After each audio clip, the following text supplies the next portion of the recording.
Alright, so today I'm going to show you how I fit an NRG Thin Quick Release on their thin hub. And NRG made their thin release so that it doesn't work with their short hub, and I think that's kind of dumb, but DND has the spacer they sell on their website, and you can see it right there, and I'm going to show you how I installed it on there. Alright, so as you can see, I did tape up the center bolt here so that when the quick release is connected, if it wasn't taped, it would be honking constantly, and I wanted the horn to work, which is why I actually went with this setup instead of the DND quick release with the splines. So to start, after you have your NRG hub on, basically you just screw on the spacer like you would with any other quick release, normally through these holes, and there's a lot of holes that should fit most patterns. Alright, so here's the quick release, and here's the other part of the quick release that's already mounted on my steering wheel. So for me, it has two female wires coming out right there, and on this side of the quick release there are two male wires. But when I originally got the quick release, there was one male and one female on both sides.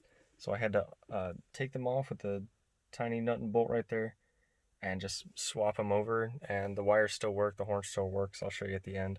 But that is just a little thing that you have to consider because the DND horn has two male ends that need to be connected there. So it wouldn't have worked with the stock NRG wires. And so now we're going to mount up this part of the quick release up onto the spacer actually.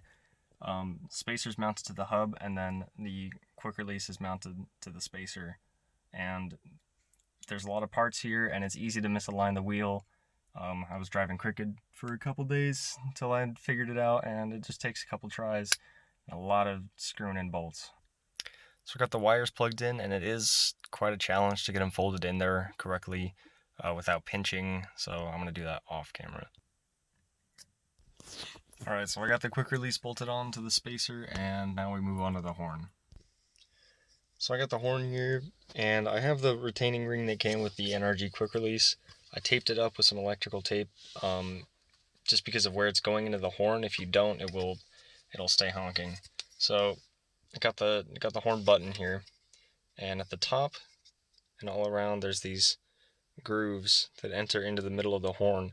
So basically what you want to do is connect the wires and then slide this retaining ring into the horn, and it'll sit right in there. It's kind of tricky to get it right. Took me a couple of tries, but it fits pretty well, and the horn actually works. So, alright, so I got the wires connected, and now I'm going to slip that part of the retaining ring into the horn button. Press it down in there, and we're good to go. So now, all you got to do, mount the wheel onto the quick release.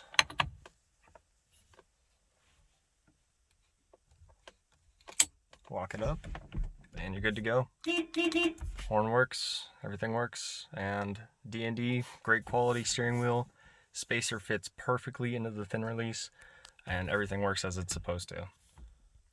And I wanted to get the thin release because I'm in a Miata. It's kind of tiny in here, and I didn't want the chunky 4-inch normal quick release that NRG offers, and this just fits perfectly for me with the stock Miata seats, and I'm loving it, and it works great.